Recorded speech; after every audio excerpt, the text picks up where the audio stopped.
Tuhan itu tidak acting. Semua yang Tuhan lakukan itu real. Tapi Tuhan itu penata alam semesta. Dia tahu bagaimana satu planet dengan planet lain tidak tabrakan. Dia ngerti. Dia tahu bagaimana mengatur kejadian hidup kita. Sehingga kita selalu berada di tempat yang tepat. Di waktu yang tepat.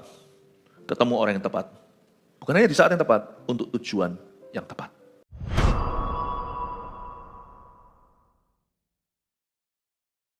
Sekarang kita akan membaca Ester pasal 6 dulu.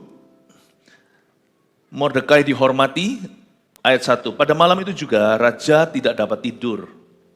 Maka bertitahlah baginda membawa kitab pencatatan sejarah, lalu dibacakan di hadapan raja. Dan di situ didapati suatu catatan tentang Mordekai yang pernah memberitahukan bahwa Bigtan dan Teresh, dua orang sida-sida raja yang termasuk golongan penjaga pintu, telah berikhtiar membunuh Raja Ahasuerus. Maka bertanyalah raja, kehormatan dan kebesaran apakah yang dianugerahkan kepada Mordekai? Oleh sebab perkara itu, jawab para biduanda raja yang bertugas pada baginda, kepadanya tidak dianugerahkan suatu apapun. Maka bertanyalah raja, siapakah itu yang ada di pelataran? Pada waktu itu Haman baru datang di pelataran di luar istana raja untuk memberitahukan kepada baginda bahwa ia hendak menyulakan Mordekai pada tiang yang sudah didirikannya untuk dia. Lanjut ya. Lalu jawab para biduanda raja kepada baginda, itulah Haman, ia berdiri di pelataran. Maka titah raja, suruhlah dia masuk.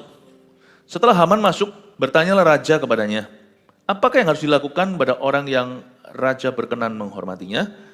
Kata Haman dalam hatinya, kepada siapa lagi raja berkenan menganugerahkan kehormatan lebih daripadaku. Oleh karena itu, jawab Haman kepada raja, mengenai orang yang raja berkenan menghormatinya, hendaklah diambil pakaian kerajaan yang biasa dipakai oleh raja sendiri, dan lagi kuda yang biasa dikendarai oleh raja sendiri, dan yang diberi mahkota kerajaan di kepalanya.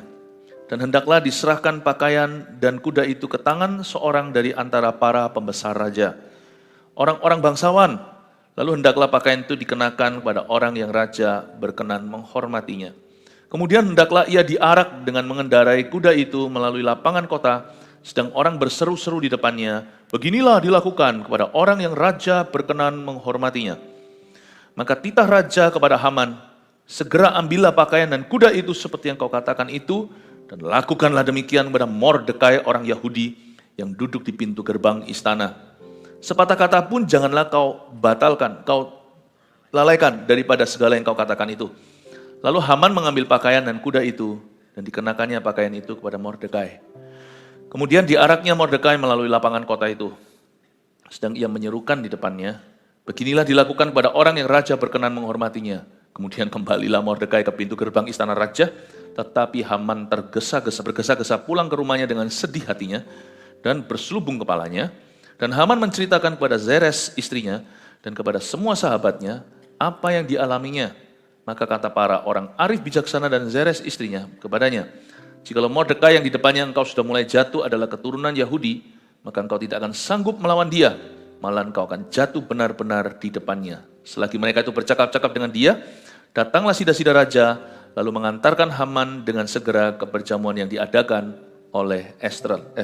Saya kasih judul topik kebaktian pertama ini, kita tidak perlu keberuntungan.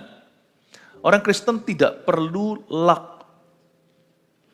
Jadi sebenarnya kurang tepat kalau kita beritahu kepada sesama orang Kristen, good luck ya. Kita adalah umat yang diberkati dan disertai. Kita tidak perlu keberuntungan. Karena dalam Kristus tidak ada kebetulan. Semua itu sudah ditata Tuhan. Kebetulan adalah berkat yang Tuhan tidak tanda tangani. Ya, kita harus tahu diri, kita harus tahu itu Kristus yang melakukannya. Mujizat tanpa paragraf. Kelihatannya seperti, wow, I get lucky. Aku beruntung sekali. Padahal bukan. Tuhan yang sengaja drop it atau menaruhnya di sana. Hari itu, raja nggak bisa tidur, ayat 1, saya baca lagi. Pada malam itu juga raja tidak dapat tidur. Siapa yang buat dia tidak bisa tidur? Tuhan. Karena esok hari, pagi-pagi sekali, bahkan barusan saja matahari itu terbit, musuh Yahudi yaitu Haman sudah siap untuk melaporkan yang bukan-bukan. Tapi Tuhan sudah mengantisipasinya. Dikarenakan doa Esther, doa Mordekai, doa bangsa Israel. Doa itu memang tidak langsung dijawab secara instan. Tapi kalau kita berdoa, tiba-tiba hidup kita diisi dengan serba kebetulan yang dari Tuhan. Salah satu kebetulan yang terjadi malam itu, raja mengalami yang namanya insomnia. Nah, ini perbedaan antara nggak bisa tidur karena Tuhan atau nggak bisa tidur karena setan. Kalau Tuhan yang membuat seseorang terjaga di malam hari, pasti ada sesuatu yang berguna. Dan nggak mungkin itu akan mengganggu kesehatannya. Pasti nanti akan diganti waktu istirahatnya. Tapi kalau setan, jikalau kita nggak bisa tidur karena stres dan depresi, biasanya kita akan bergantung dengan obat penenang, antidepresan. Dan itu bukan solusi panjang kalau Anda bergantung obat-obatan. Cepat lambat toh harus putus. Kalau enggak nanti pasti ada efek sampingnya. Semua obat sebagus apa, pasti ada efeknya. Pasti ada collateral damage-nya. Semua ilmuwan tahu, seharusnya semua dokter juga bisa menasihatkan. Jadi demi supaya menyembuhkan sesuatu yang lebih parah, yang lebih kecil dikorbankan. Jadi kalau Anda bergantung dengan itu, bukan bergantung dengan firman, lama-kelamaan pasti akan bukan hanya tidak selesai masalahmu, tetap nggak bisa tidur, tetapi akan terjadi kerusakan di dalam hidupmu. Malam itu raja tidak bisa tidur, tapi ini karena Tuhan.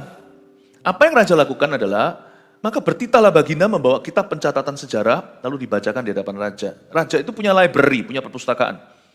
Jadi kalau di HP kita hari ini mungkin ada yang kita simpan di notes. Ada yang dalam rupa PDF, ada yang entahlah pokoknya ada yang dalam email.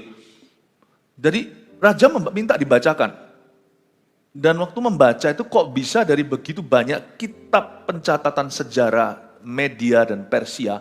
Media Persia itu di daerah Iran hari ini. Zaman dulu itu negara adikuasa. Kok bisa bacanya itu persis? Kan dia nggak dibaca dari depan, raja kan bukan mau belajar, raja mau tidur. Ini loh, apa namanya story time itu loh, storytelling time. Kayak anak kecil kalau dibacain buku cerita gitu lalu dia tertidur waktu dia masih kecil. Raja mau dibacakan, panitera membacanya, dan kok bisa pas di halaman tentang jasa seorang Yahudi namanya Mordekai. Beberapa tahun yang lalu pernah menyelamatkan raja dari konspirasi pembunuhan oleh dua orang namanya Bigtan dan Teres. Mereka itu memegang posisi kunci karena mereka beneran pegang kunci. Mereka itu bodyguard raja di pintu. Mereka sudah rencana untuk bunuh, tetapi Mordekai tahu, Mordekai bisa kedengaran. Tuhan itu punya berbagai macam kebetulan yang Tuhan berikan. Mordekai itu kok bisa ada di sana. Mordekai itu bukan orang kepo yang suka nguping, kok bisa one day, suatu hari berada di tempat yang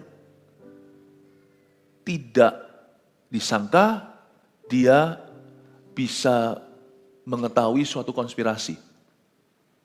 Kadang-kadang persoalan kita itu datangnya itu nanti, tetapi zaman dulu Tuhan sudah sediakan solusi. You never know, you know.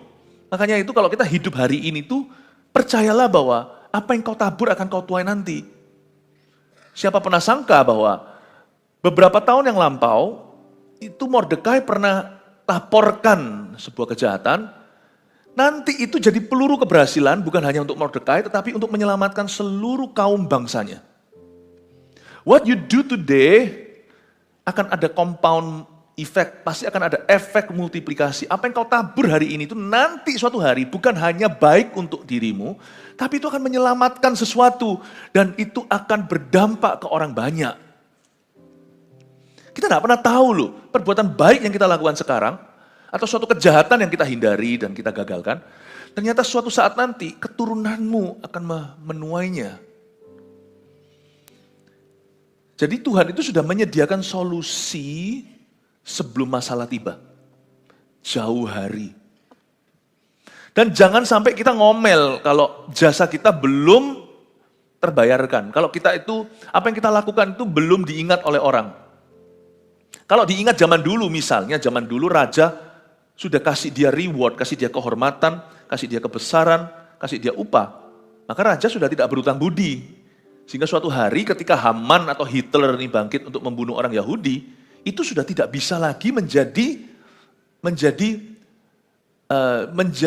senjata di tangan Mordekai. Karena raja merasa berhutang, akhirnya raja dengarkan kemauannya Mordekai dan Esther. Jadi ada delayed reward in your life. Kalau Tuhan berkata semua itu indah pada waktunya, itu termasuk semua jasa kita yang belum hari ini diakui, dan belum kita terima sebuah terima kasih, dan tidak mendapat upah apa-apa, nggak apa-apa kalau memang kita belum menerimanya, itu belum waktunya. Supaya nanti kita menerimanya tepat di waktu kita sungguh-sungguh membutuhkannya. Manusia kan nggak mau kekurangan 20.000 rupiah. Kurang dikit mana kembaliannya? Ya saya bukan berkata kalau sampai kembalian Anda kurang Anda tidak buka mulut, bukan. Tapi jangan perhitungan gitu loh. Ada orang itu saking perhitungannya itu luar biasa. Mana hakku. Terus haknya terus yang diperjuangkan. Kurang dikit doang udah berantem sama orang. Sometimes ya ada haknya, saya sendiri merasakan ada hak saya dalam hidup ini yang seperti tidak diberikan. Tapi saya nggak apa-apa. Nggak apa-apa. Jangan Anda anggap kebaikan itu seperti mesin ATM. Semua itu nanti akan ada cashback. Akan ada cash yang keluar. Tidak harus semua perbuatan baikmu itu diingat orang. Tidak harus hari ini jasamu itu ada timbal baliknya. Serahkan pada Tuhan. Jadi saya ingat ayat, hakku terjamin pada Tuhan. Sekalipun hatiku dan batinku habis lenyap, hakku terjamin padanya. Untung Mordekai itu nggak dihormati zaman itu. Kalau di zaman itu dia dihormati hanya dapat materi, tapi sekarang dia dapat keselamatan untuk seluruh orang Yahudi. Compound effect, ada efek multiplikasi. Makanya jangan ngomel melulu. Aku sudah baik sama orang itu, terima kasih aja enggak. Aku selalu berapa tahun aku itu bekerja di perusahaan ini. Kok? Nggak usah pakai kok. Kita hidup itu dari firman Allah. Jangan marah. Hari itu dalam kitab pencatatan sejarah dibacakan di hadapan raja dan di situ didapati ayat 2, suatu catatan tentang Mordekai yang pernah memberitahukan bahwa Bigtan, ya, Bigtan ini bukan yang dimakan sama bubur, itu Bitan. Bigtan dan Teres, dua orang sida-sida raja yang termasuk golongan penjaga pintu, telah berikhtiar membunuh Raja Ahasiweros. Maka bertanyalah raja, perhatikan kalimat ini, kehormatan dan kebesaran apakah yang dianugerahkan pada Mordekai oleh sebab perkara itu? Saya sangsi. Kalau bahkan tuh raja pun mengenal siapa Mordekai itu. Raja ini pegang kuasa 127 provinsi dari India, Afrika sampai Timur Tengah. Ini enggak main-main, ini raja besar banget. Dia enggak mungkin ingat lah dari India sampai Ethiopia. Dia enggak mungkin ingat. Dia enggak mungkin tahu si Mordekai itu siapa. Tetapi sifat royalty, sifat bangsawan itu sudah menjadi darah daging dalam diri seorang raja. Bahkan raja jahat pun, Raja Ahasiweros bukanlah raja yang takut akan Allah. Dia bukan seperti Daud, Salomo gitu. Dia raja yang tidak kenal Tuhan. Dia raja sekuler. Gini aja dia punya sifat. Kalau ada orang berjasa sama dia, dia mesti balas budi. Nah hari ini kita sebagai anak raja, kita sendiri pun bangsawan lebih tinggi. Kita ini anak-anaknya Bapa di sorga, raja di atas segala raja. Jangan pernah lupa pada orang-orang yang berjasa kepadamu. Kalau jasamu dilupakan nggak apa-apa, ingat ayat tadi, ingat apa yang saya sampaikan. Mungkin Tuhan akan reward Anda nanti, dan itu reward bukan hanya untuk dirimu, itu akan menyelamatkan sesuatu yang lebih besar. Tetapi kita yang berutang budi, maka firmannya beda. Firman bermata dua. Mata satunya mengajarkan, kalau Anda yang berutang budi pada seseorang, jangan pernah lupa diri. Jangan jadi malin kundang. Jangan lupa dengan orang-orang yang melahirkanmu, yang membesarkanmu, yang menyekolahkanmu. Jangan juga lupa dengan sekolahnya, jangan lupa dengan gurunya. Klise ya apa yang saya sampaikan, tapi betul. Kami juga punya kesaksian seperti itu, hanya kami dilarang oleh Tuhan untuk menceritakan secara eksplisit karena tangan kiri memberi, tangan kanan jangan tahu. Kami juga melakukan sesuatu terhadap guru-guru kami. Ya, kalau saya sih pindah-pindah soalnya sekolahnya dulu sebentar di Taiwan, sebentar di Indonesia, sebentar di Singapura, lalu di Kanada. Istri saya banyak melakukan itu terhadap guru-gurunya. Saya saya tahu kebenaran ini, firman ini mengajarkan kepada kita kalau kita ini anak raja, kita ini raja-raja kecil di bawah Yesus, maka kita harus punya sifat bangsawan, kehormatan dan kebesaran apa yang sudah dianugerahkan atas Mordekai. Jangan lupa juga pemimpin-pemimpin yang memberimu pemimpin-pemimpin rohanimu, CGL-mu, kalau Anda adalah member CGL jangan lupa coach-nya, coach jangan lupa TL-nya, TL jangan lupa your pastors atau gembala-gembalamu, gembala gereja lokal, gembala regional, do not forget them. Kitab Ibrani mengajarkan, kau panuti kehidupan mereka. Jikalau mereka mengajarkan dan melakukan pengajaran mereka, pemimpin-pemimpin yang baik patut dihormati 2 kali lipat. Itu ayat. Jangan lupa untuk memperhatikan kebutuhan mereka. Misalnya, papa mama, guru Anda, atau siapapun yang berjasa dalam kehidupanmu. Jangan lupa teman-teman Anda, saudara seiman yang memperhatikan Anda waktu Anda down. Suatu hari waktu mereka down dengan senang hati, ulurkan tangan, ulurkan hati. Kehormatan dan kebesaran apa yang dianugerahkan pada Mordekai oleh sebab perkara ini? Raja gak bisa tidur, tambah gak bisa tidur. Dengar cerita, jawab mereka, para biduanda raja yang bertugas pada Baginda, kepadanya tidak dianugerahkan suatu apapun. Raja langsung malu, kok gitu? Aku ini raja besar, 127 provinsi, pemerintahanku itu terbentang dari Ethiopia sampai India. Aku raja yang benar-benar menguasai beberapa benua. Afrika, Asia. Kok ada orang menyelamatkan nyawaku, it was certain death, aku pasti mati. Kok tidak ada yang melakukan apa-apa terhadap orang itu? Yang salah memang sudah dibunuh, tapi yang benar. Kan kayak begini kan aku bukan raja mulia. Bapak ibu saudara jangan mudah tidur kalau Anda masih berutang. Bukan berutang budi, hutang sungguhan. Jangan uang besar, uang kecil juga jangan gampangin orang. Misalnya pas lagi, dompetnya ketinggalan, lalu ditalangi dulu sama teman. Mungkin lagi makan atau lagi mau beli sesuatu. Kalau mau beli sesuatu tahan, pulang ambil dompet dulu, balik lagi, jangan gampangin uang orang. Kalau itu tidak di dompetmu, bukan uangmu. Jangan gak apa-apa lah, bayarin dulu lalu lupa. Zaman sekarang kan lucu. Biasanya yang dipiutangi itu yang lupa untuk mengembalikan. Dan yang menghutangi itu biasanya, yang berhutang itu lebih garang. Jadi yang memberi piutang kalau oleh telepon, Ci sudah bisa balik enggak? Kamu tuh enggak punya hati, enggak punya nurani Kristen katanya. Loh, kok malah justru terdakwa jadi hakimnya? Bukankah ayat berkata siapa berutang, dia adalah budak pada siapa yang memutangi. Jangan gampang, jangan mudah berutang. Tapi misalnya sungguh-sungguh sesuatu yang enggak bisa Anda tunda. Ya, misalnya Anda benar-benar enggak bisa Anda tunda. Ada orang yang talangi, ada orang yang memberikan dulu. Sekalipun itu hutang sama tukang parkir, jangan kau tidur malam itu. Keringat dinginlah dalam tidurmu. Kehormatan dan kebesaran apa yang sudah kuberikan pada Mordekai. Apalagi kalau itu hak orang.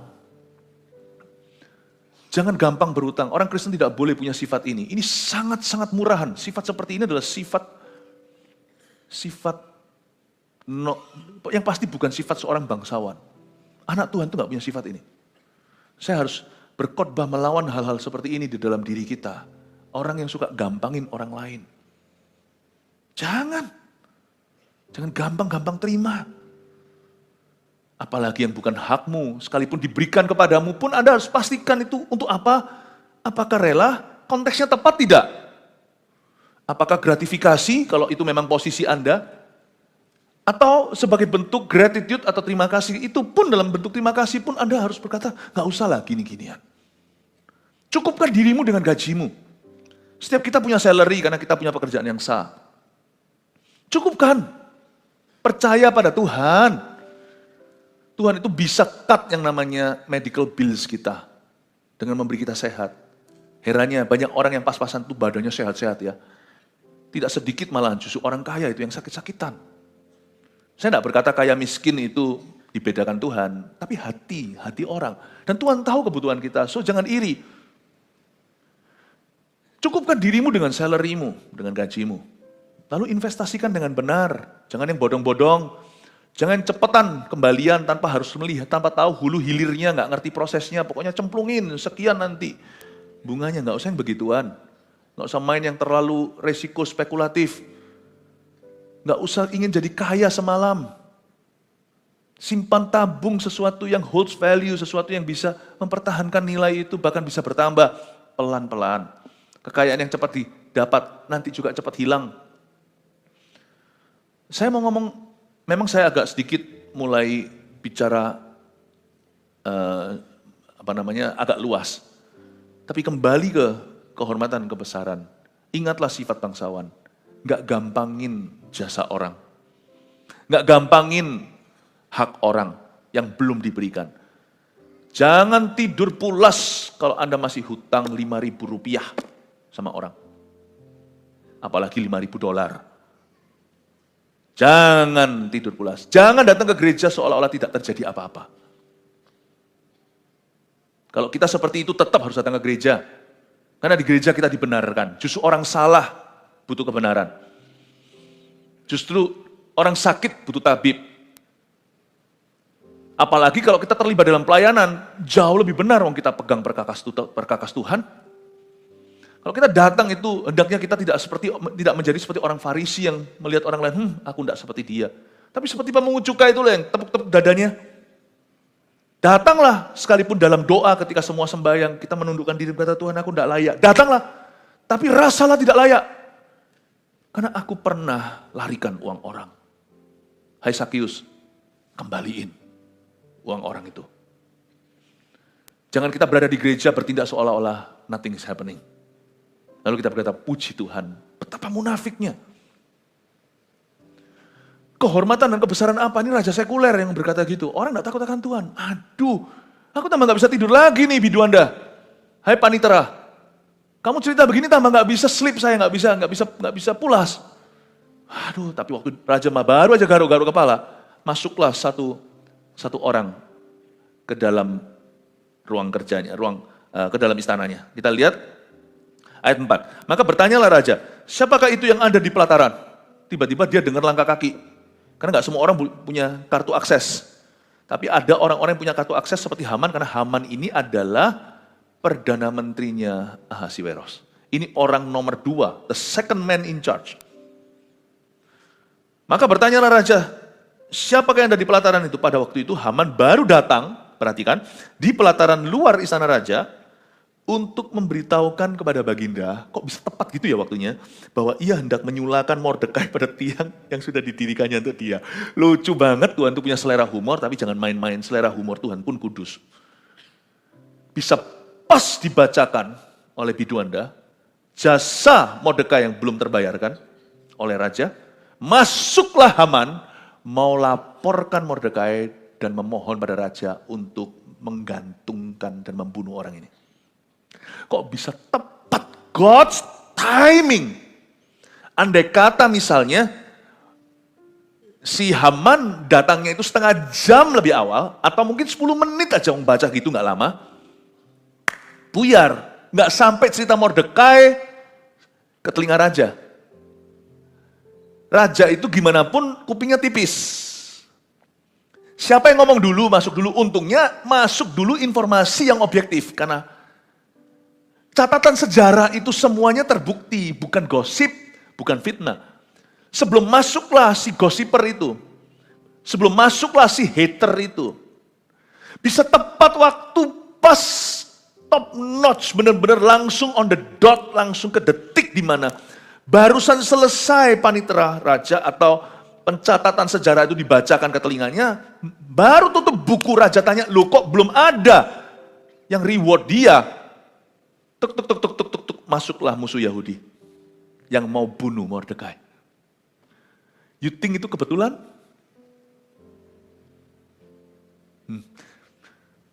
Faktanya bahwa Mordekai dulu pernah menyelamatkan raja itu pun bukan kebetulan. Itu adalah investasi Tuhan dalam diri orang Yahudi ini. Yang nanti akan dituai demikian rupa. Bunga perbuatannya beberapa waktu yang lampau adalah keselamatan bangsa Yahudi. Tapi Mordekai Hari itu Mordekai suatu figur yang blur, raja tidak tahu, tapi bisa tiba-tiba jadi pusat perhatian raja, lalu Haman masuk untuk memproposalkan eksekusinya. Menurut saya semua itu sudah diatur oleh Tuhan. Jangan lawan Tuhan, Ki. Nggak menang, karena Tuhan itu sutradara yang tidak tertandingi. Tuhan itu tidak acting. Semua yang Tuhan lakukan itu real. Tapi Tuhan itu penata alam semesta. Dia tahu bagaimana satu planet dengan planet lain tidak tabrakan.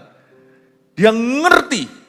Dia tahu bagaimana mengatur kejadian hidup kita. Sehingga kita selalu berada di tempat yang tepat.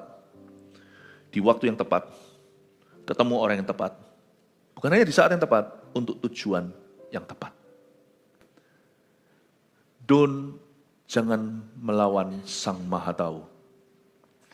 Dia luar biasa. Dunia berkata hoki, bukan. Tuhan yang menata. I don't believe in luck. Kita tidak perlu keberuntungan. Aku hanya butuh Tuhan, cukup beruntung aku. Kalau Tuhan di pihakku, siapa lawanku? Dia nggak pakai kuasa melulu. Dia pakai hikmatnya untuk mengatur timingnya. If God is on my side, malah justru kita bisa beritahu kepada musuh kita, good luck my friend. I don't need good luck, I have a good God. Aku tidak perlu keberuntungan, aku punya Allah yang baik. Tapi orang yang menentang, mereka yang dikenan oleh Allah, good luck. Good luck, Haman. Gak tentu kita langsung menang, tetapi Tuhan izinkan semua penderitaan itu untuk mendatangkan kemenangan. Tapi ingatlah kalau Tuhan di pihak kita, siapa lawan kita. Ayat 5, saya tunjukkan kelucuan lainnya. Lalu jawab para biduanda raja kepada Baginda, itulah Haman, ia berdiri di pelataran. Ini kata biduanda di sini itu siapa kan gak ada nama. Tapi nanti di kebaktian terakhir, atau kebaktian-kebaktian berapa, pokoknya kebaktian nanti, waktu sampai ke cerita itu, saya akan tunjukkan ada satu biduanda yang akhirnya menyarankan Haman untuk digantungkan di tiang yang dia buat untuk Mordekai. Bahkan orang-orang figuran yang pas bacain di sana itu, yang lagi shift malam, itu pun nanti bisa orang yang sama ketika Haman tertangkap basah. Luar biasa, kalau Anda baca nih semuanya, ya, kitab Ester ini unik. Kalau Anda baca, ini lebih baik daripada nonton drakor melulu. Ini kalau Anda baca ini sinetron sesungguhnya, karena ini sejarah. Kalau Anda baca kitab Ester, ada sesuatu yang unik kalau Anda perhatikan. Tidak ada sebutan kata Tuhan di dalamnya. Tapi Anda bisa lihat dari halaman pertama sampai akhir, Tuhan semua yang merajutnya. Lalu jawab para biduanda, itulah Haman, ia berdiri di pelataran, maka tita raja suruhlah dia masuk. Setelah Haman masuk, ayat 6, bertanyalah raja kepadanya. Nih, raja tanya nih, hey man, gitu ya. Apakah yang harus dilakukan kepada orang yang raja berkenan menghormatinya? Kalau raja tanya gitu, ya jawab. Tapi ternyata orang ini memang narsistis. Ada orang itu punya kepribadian seperti itu. Kata Haman dalam hatinya, pada siapa lagi raja berkenan menganugerahkan kehormatan lebih daripadaku? Hati-hati Bapak Ibu. Di hidup ini lebih baik mawas diri daripada GR. Kalau sama Tuhan GR lah. Karena Tuhan itu baik. Kalau di hidup ini dengan sesama manusia, never think that you are a VIP. Jangan pernah mengira, jangan pernah merasa Anda adalah seorang VIP. Tidak ada di dunia ini, sungguhan. Di dunia ini yang ada hubungannya itu transaksional. Orang hanya VIP kalau dia menduduki suatu posisi. Setelah itu ya wis. Demikian pula Anda. Kalau Anda dan saya menaruh status kita, identitas kita di sana, jangan heran, kita hanyalah plastik saja. Suatu hari orang akan lupa. Dan sakitnya kita akan lebih lagi. Jatuhnya lebih curam lagi.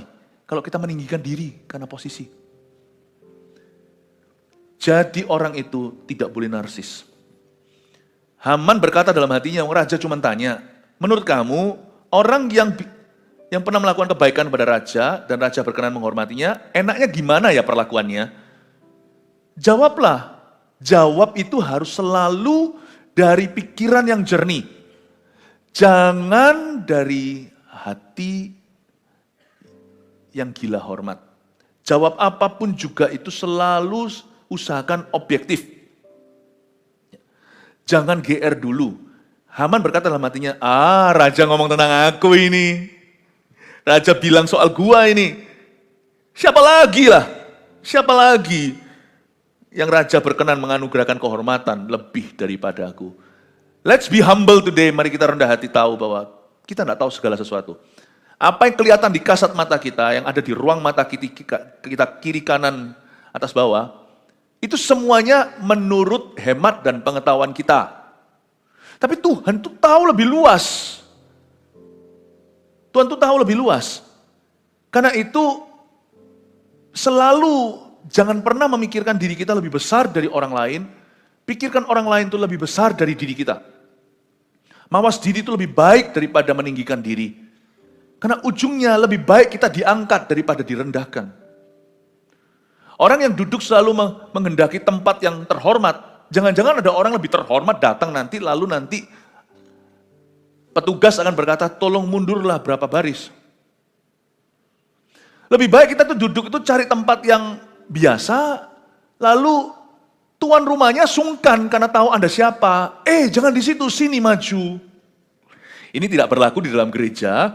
Kalau dalam gereja, kecuali kalau memang sudah dibungkusin di situ ada host pastor, tempatnya petugas-petugas, tempatnya praise and worship misalnya, majulah duduklah di depan, jangan lebih belakang lebih enak supaya nanti kalau pulang nggak kelihatan. Kalau itu motivasimu, maju. Tapi kalau itu bukan motivasi Anda, duduk di mana aja sama. Haman ini GR orangnya. Dan juga sangat gila hormat. Coba lihat ya, jawaban dia menjadi jebakannya sendiri. Ayat 7, oleh karena itu jawab Haman pada raja. Mengenai orang yang raja berkenan menghormatinya. Wah, dia sudah besar kepala. Wah. Hendaklah diambil pakaian kerajaan yang biasa dipakai oleh raja sendiri. Dan lagi kuda yang biasa dikendarai oleh raja sendiri. Dan yang diberi mahkota kerajaan di kepalanya. Dan hendaklah diserahkan pakaian dan kuda itu ke tangan seorang dari antara para pembesar raja, orang-orang bangsawan, lalu hendaklah pakaian itu dikenakan pada orang yang raja berkenan menghormatinya. Kemudian hendaklah ia diarak dengan mengendarai kuda itu melalui lapangan kota, sedang orang berseru-seru di depannya. Beginilah dilakukan pada orang yang raja berkenan menghormatinya. Berhenti di sana sebentar, saya tunjukkan satu personality, suatu kepribadian yang kalau kita ada sedikit gitunya, kita harus minta sama Tuhan dalam doa, change my heart, O Lord. Ubah hatiku, karena hati seperti ini cepat lambat akan dijatuhkan oleh Tuhan.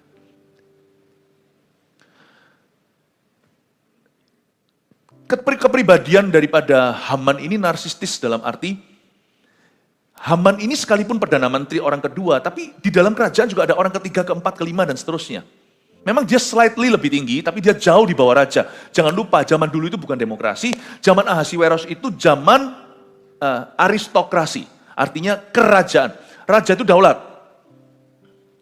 Tapi raja lebih percaya pada satu pejabat, namanya Haman. Dan Perdana Menteri ini membawahi menteri-menteri yang lain. Tapi ini tidak sama dengan kepresidenan.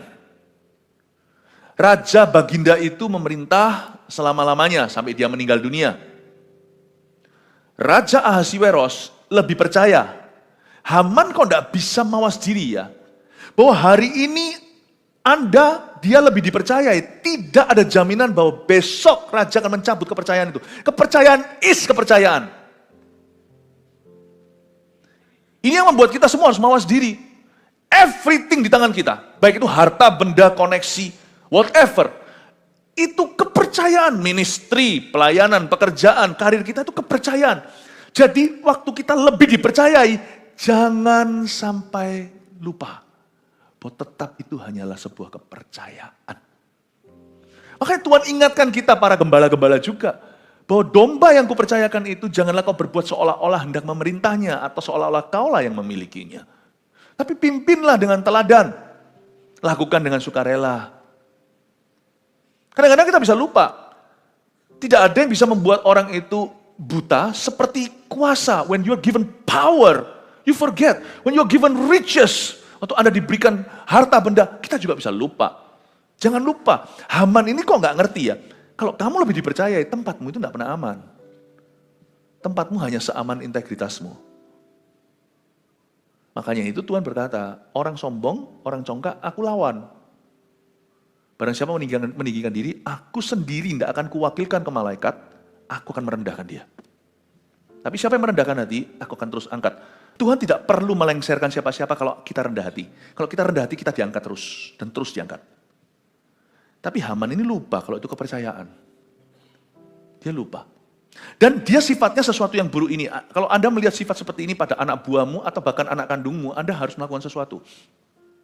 Kecuali kalau dia anak tunggal. Kalau dia bukan anak tunggal, misalnya, baik ini anak rohani, anak buah, anak kandung. Pokoknya kalau kita itu mendidik orang, perhatikan tanda-tanda ini tanda-tanda buruk, yaitu jikalau muncul seseorang seperti Haman yang tidak mau setara dengan saudara-saudaranya. Meskipun dia sekarang menjilat ke atas, Haman ini kan sangat-sangat mengeluhkan raja, ya karena ketakutan. Karena raja itu absolut soalnya kuasanya. Daulat. Dan Haman, waktu ditanya, enaknya gimana ya, diapain ya orang yang dikenan raja? Coba lihat gak? Dia mintanya apa? Dia minta kudanya raja. Dia minta keretanya raja. Dia minta bajunya raja. Dia minta. Tapi Haman ini ingin meninggikan diri. Raja, kalau saya jadi Ahasiweros, saya langsung tahu ini orang. Dalam bahasa Ibrani puhau ini. Nggak apik orang ini, nggak baik. Anda lihat kalau semuanya ada anak juga sama. Kalau maunya hanya tapi nggak sama saudara-saudaranya, itu nanti suatu hari, kalau rebutan harta, dia yang paling garang. Anak rohani juga sama. You watch it, sekalipun kita bukan raja, kita bukan baginda, kita ini hanyalah steward, manajernya Tuhan. Kalau Anda lihat, mereka tidak mau kerjasama. Nempelnya sama-sama ini, kalau diberitahu sama saudara-saudaranya, baik yang lebih tinggi sedikit atau lebih rendah, nggak mau. Nggak, aku cuma dengar, ini. Tidak pernah mau mawas diri, tidak pernah mau sama yang lainnya. Maunya sama itu doang. Jangan-jangan yang diincar adalah posisimu. Tanda ini kelihatan. Ini tipe orang yang tidak mau setara dengan siapa-siapa, kecuali disetarakan dengan raja. Ini orang bukan orang yang punya visi. Orang yang tidak baik. Ini orang yang berambisi. Hati-hati dengan orang begitu. Ambisi itu bagus kalau disertai penundukan diri. Tapi ketika ambisi hanyalah ambisi, bahaya. Sebab orang ini kalau ada kesempatan untuk kudeta, dia pasti akan menjadi yang pertama. Bigtan dan Teres tidak ada apa-apanya. Orang ini akan membunuh raja dan tega. Tapi Mordekai nanti kalau Anda lihat, nanti di kebaktian-kebaktian berikutnya kan akan lebih terlihat. Mordekai itu orangnya berbakti. Dia melakukan sesuatu yang mulia pun tidak diingat. Dia tetap ada di istana dan tetap mengabdi. Kalau orang ini terlalu banyak bumbunya lah. Haman ini orang yang terlalu flamboyan. Maunya banyak, maunya begini, mau begini. Aduh, tipe seperti ini kalau dalam perusahaan ini merepotkan.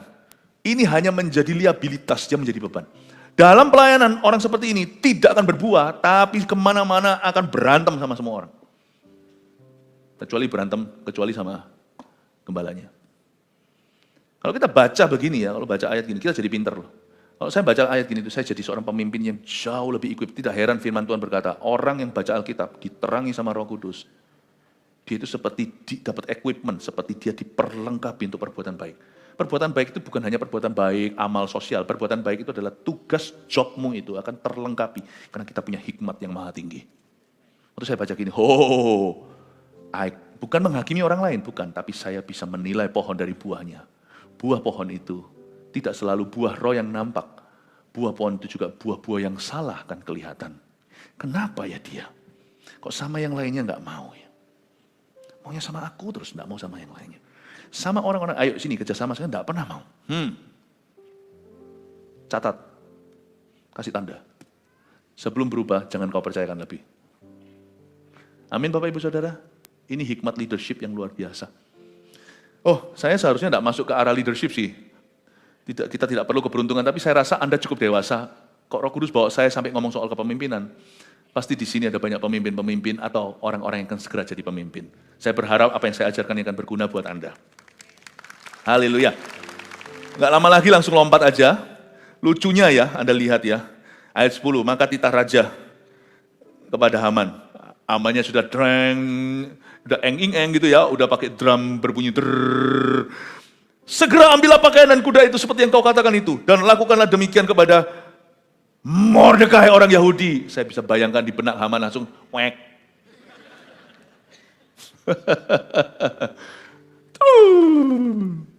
Langsung feeling low dia, low. Feeling low itu bukan cuma merasa down, rendah, tapi feeling low. Loh, yang duduk di pintu gerbang istana, loh, gua kira, makanya jangan GR dulu.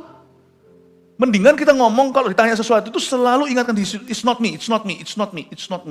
Tapi kalau dalam misalnya suami istri berantem gitu ya, selalu pikirkan, it may be me. Bukan tuduhan, tapi kita introspeksi itu selalu kita dulu, inilah aku, itulah aku. Tapi kalau bicara soal reward, yang manis-manis sekalian, selalu tanya, it's not me. Supaya nanti kalau diberikan, it's you, itu kamu. Kita tuh bahagianya luar biasa daripada kecewa. Saya itu selalu menolak dulu, bukan menolak berkat. Tapi menolak berpikir bahwa aku sebagus itu. Kadang-kadang kita itu harus agak sedikit slow-mo ya, kalau terima pujian. Hah? Masa ya? Aku itu gitu dah. Hah? Oh iya. Sudah selesai, tepiskan, jangan direnungkan. Jangan sampai kita gede kepala. Kita itu seharusnya agak sedikit slow motion kalau terima pujian. Itu saya tak. Maksudnya aku. Agak sedikit nggak ngeh gitu. Tapi ada orang itu yang GR dulu, GR melulu. Dan orang seperti ini akan mudah kecewa. Dan memang Tuhan sengaja kecewakan. Ini plot twistnya di sini luar biasa sekali. Lalu Haman mengambil pakaian dan kuda itu ayat 11 dan dikenakan pakaian itu pada Mordekai. Lalu dialah yang mengarahkan Mordekai melalui lapangan kota itu. Luar biasa enggak? Sambil berseru dilakukan kepada orang yang raja berkenan menghormatinya. Ini yang namanya, tolong lengkapi kalimat saya. Ini yang namanya senjata makan Tuhan. Sedangkan orang yang berkenan pada Tuhan, tiada senjata yang mempan. Semua senjata ditempa melawanmu tidak akan berhasil. Semua senjata ditempa melawanmu justru menjadi peluru keberhasilanmu. Senjata makan Tuhan ya begini. Inilah Haman. Kemudian kembalilah Mordekai ke pintu gerbang istana raja, tapi Haman bergesa-gesa pulang ke rumahnya dengan sedih hati dan berselubung kepalanya. Ayat 13. Dan Haman menceritakan kepada Zeres istrinya.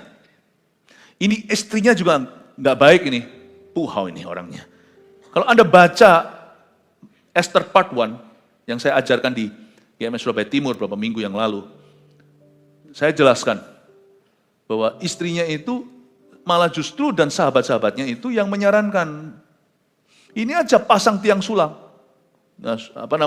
supaya nanti menyulakan Mordekai di sana. Tapi ketika si Hamannya mulai kalah, mereka berbalik tiba-tiba berubah advisnya. Makanya itu bodohlah orang yang dengarkan nasihat orang fasik. Sebab orang fasik tidak memberimu nasihat yang betul. Mereka hanya memberikan nasihat apa yang nyaman. Apa yang saat itu kelihatannya bisa kau terima. Dan Haman menceritakan kepada Zeres istrinya dan kepada semua sahabatnya apa yang dialaminya kan. Tapi mereka semua cuci tangan. Ya. Maka kata para orang arif bijaksana dan Zeres istrinya kepadanya. Jikalau Mordekai yang di depannya engkau sudah mulai jatuh itu adalah keturunan Yahudi, maka engkau tidak akan sanggup melawan dia. Good luck, honey. Loh, tadi tiang semuanya kamu yang saran. Semua orang arif bijaksananya, semua advisernya, semua penasihatnya. Semuanya yes man. Tapi ketika sungguhan sekarang aku mengalami pukulan, kalian cuma hanya bisa ini. This is the best advice you can give. Ini sajakah nasihat terbaik yang bisa kau beri? Maka engkau tidak akan sanggup melawan dia, malah engkau akan jatuh benar-benar di depannya. Dia lihat, kalian ini gimana? Ini kayak orang yang gembar-gemborkan, kita akan melindungimu, tapi nanti waktu musuh datang, mereka semua lari. Tapi kalau kita menang, mereka datang. Tapi kalau kita kalah, mereka lari. Ada tipe orang-orang yang seperti itu, sahabat seperti itu kau tidak perlukan. Itu sahabat yang tidak real, sahabat yang palsu. Selagi mereka itu bercakap-cakap dengan dia, datanglah sida-sida raja lalu mengantarkan Haman dengan segera. Perjamuan yang dilakukan oleh Esther, pasal 7 adalah horornya Haman. Waktu dia baru tidak bisa mencerna, dibawa pergi ke perjamuan, disitulah jerat terakhirnya dan perangkap. Dia jatuh ke perangkap sendiri. Kita tidak perlu keberuntungan kalau kita punya Tuhan. Nomor 1, saya kasih rangkuman supaya Anda pulang membawa catatan yang diingat. Setiap kebetulan indah dalam hidup kita adalah rencana Allah. Timing-timingnya. Salah satu berkat yang Tuhan berikan terindah dalam hidup kita adalah the blessing of timing. Divine timing. Waktu ilahi namanya, berkat waktu Allah atas hidupmu. 2, yang kita perlukan adalah penyertaan Tuhan secara nyata. Udah itu aja. Kita hanya butuh penyertaan Allah. Salah satu bentuk penyertaan Allah tadi saya sudah sampaikan, divine timing tadi. Salah satunya lagi adalah divine connection. Ya. Kok bisa ada biduanda ini yang ngomong itu nanti adalah orang yang sama. Waktu menyarankan what to do with Haman, apa yang harus dilakukan pada musuh Israel ini. Semua itu ditata Tuhan, penyertaan. Sungguhan, jangan minta pembelaan. Nanti jangan-jangan hatimu tidak mudah, hatimu nggak kenaan, gampang nggak terima. Saya nggak biasakan diri meminta pembelaan Tuhan. Bela, pukul orang itu. Apain orang itu? Nggak usah suruh hukum sana, hukum sini. Emangnya kita hakimnya, Tuhan tahulah what to do. Saya hanya minta Tuhan sertai. Be with me. Sertai aku. Sertai kalau Anda pengusaha, sertai bisnisku. Sertai rumah tanggaku, sertai keluargaku lah. Kalau kita minta Tuhan sertai, kita juga harus jaga kekudusan. Jangan main-main dengan kekudusan Allah. Bayar harganya untuk ada di dekat Tuhan. Seperti Mazmur yang katakan, siapa yang bisa naik ke gunung Allah, tangannya bersih. Cuci tangan. Bukan cuci tangan secara fisik. Cuci tangan secara hati untuk dekat pada Tuhan. 3, kita tidak perlu keberuntungan. Ya, tenang aja. Melawan orang yang dikenan Allah adalah melawan Allah. Udah gak usah lawan siapa-siapa. Fokusmu, tujuanmu hanyalah jadi biji mata Allah. So tidak akan ada orang yang berani mencolek matanya Tuhan. Atau yang berhasil melakukan itu dan Tuhan izinkan lalu tidak akan dihukum oleh Allah. 3 hal ini yang Anda catat dan biar jadikan berkat dalam kehidupanmu di tahun 2025 yang Tuhan sedang kita jalani. Semoga ini menjadi suatu tuntunan dan pedoman untuk hidup dalam segala kemenangan dan segala berkat-berkat Kristus. Mari kita sama-sama berkata amin.